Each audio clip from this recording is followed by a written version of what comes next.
I recognized the roles that were placed on me very early. One persistent concept that I observed existing in our language, in our media, was that women are not only supposed to have children, they are supposed to want to. This existed everywhere. It existed in the ways that adults spoke to me when they posed questions in the context of when you get married, when you have kids. And these future musings were always presented to me like part of this American dream, but it always felt to me like someone else's dream. You see, a value that I have always understood about myself was that I never wanted children. And as a kid, when I would try to explain this disconnect between their roles and my values, they often laughed in the way that adults do at the absurdities of children. And they tell me knowingly, you'll change your mind. And people have been saying things like that to me my whole life. Otherwise, polite conversation can turn intrusive fast. Does your husband know? Do your parents know? Don't you want a family? Don't you want to leave anything behind? And the primary buzzword when discussing childlessness, that's selfish. There are countless reasons a woman may have for choosing to abstain from motherhood. The majority of them, not self-prioritizing. But it is still socially acceptable to publicly vilify women as such, because none of these reasons have made it into the social narrative. When I was little and learning about the inevitability of maternity, it was never explained to me the commonness of these factors that women consider, like the risk of passing on hereditary illness, the danger of having to stop life-saving medication, the duration of your pregnancy, concern about overpopulation, your access to resources, and the fact that there are 415,000 children in the foster care system in the United States at any given time.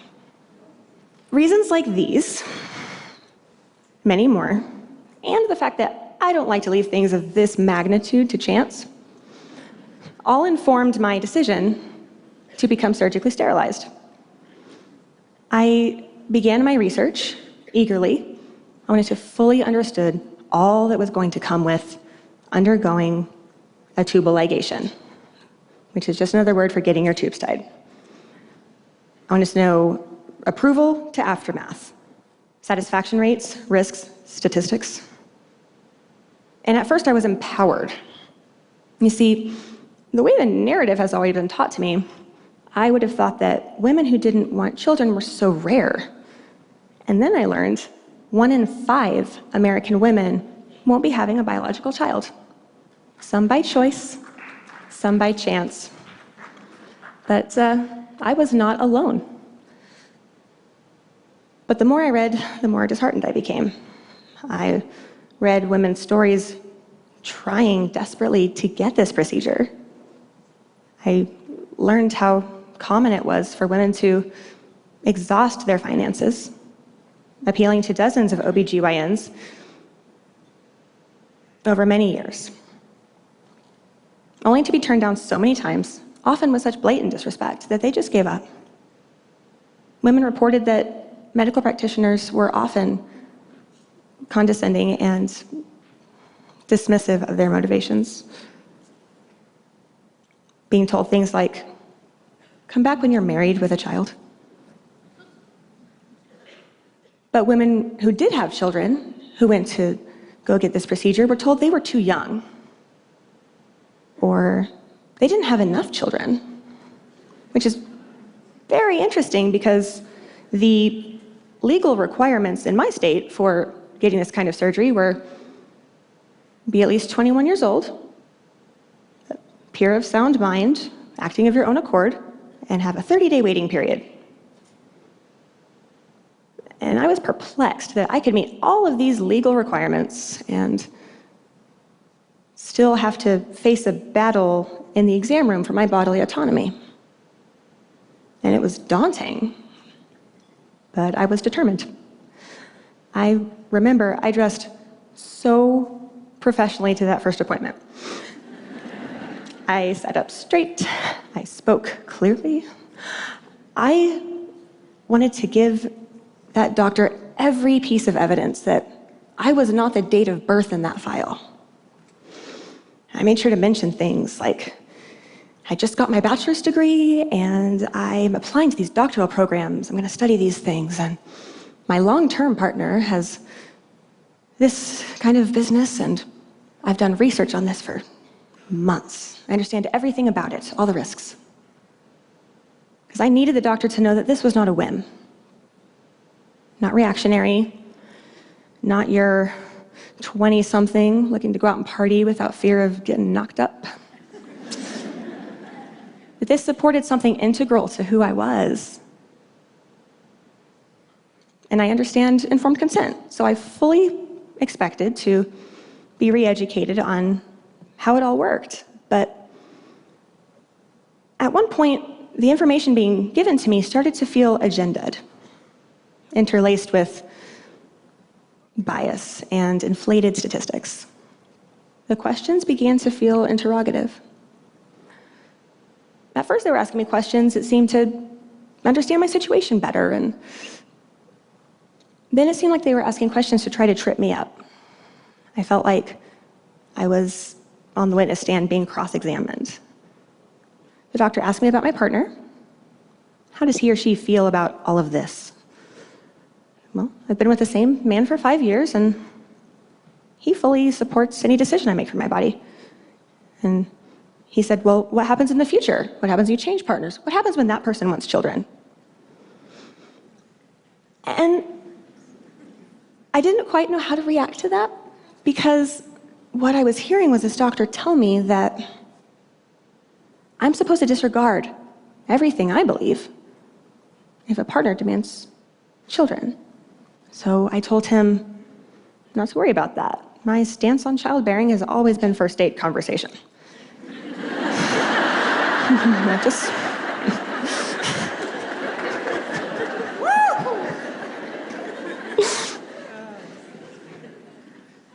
He then asks me to consider how in 20 years, you could really come to regret this, as though I hadn't.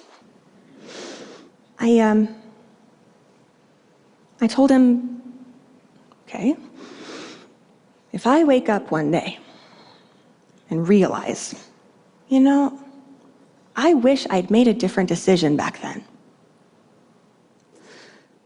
The truth is, I had only removed a single path to parenthood. I never needed biology to form family anyway.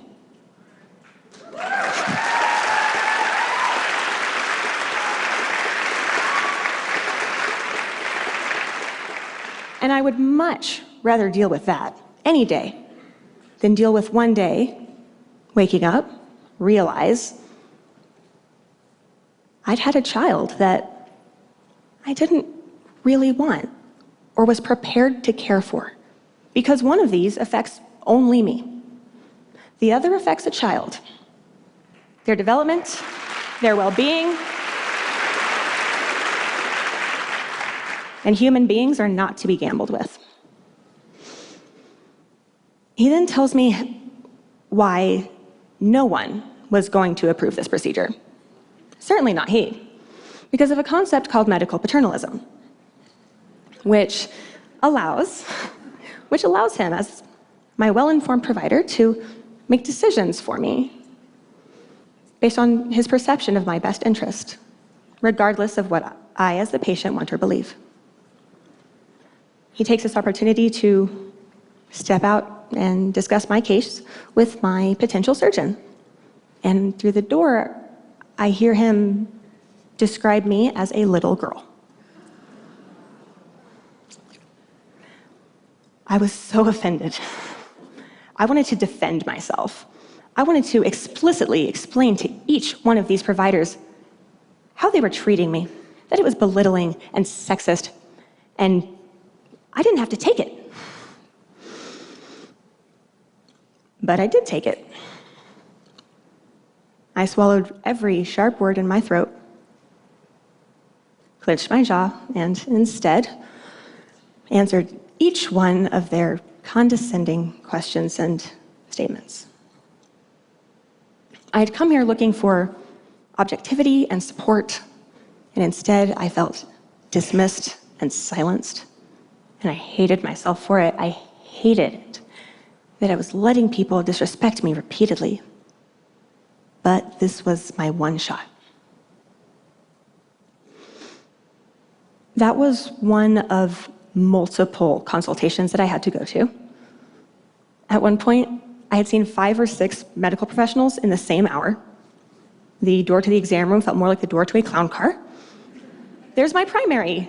There's his colleague, the director. Okay. And it felt like I was asking them to infect me with smallpox instead of, I don't know, obtain birth control. But I didn't waver, and I was persistent. And I eventually convinced one of them to allow the procedure. And even as I am in the room signing the consent forms and getting the hormone shots and tying up loose ends, my doctor is shaking his head in disapproval. You'll change your mind. I never really understood how strongly this society clings to this role until I went through this. I experienced firsthand, repeatedly, how people, be it medical providers, colleagues, strangers, were literally unable to separate me being a woman from me being a mother. And I've always believed that having children was an extension of womanhood, not the definition. I believe that a woman's value should never be determined by whether or not she has a child, because that strips her of her entire identity as an adult unto herself. Women have this amazing ability to create life, but when we say that that is her purpose, that says that her entire existence is a means to an end.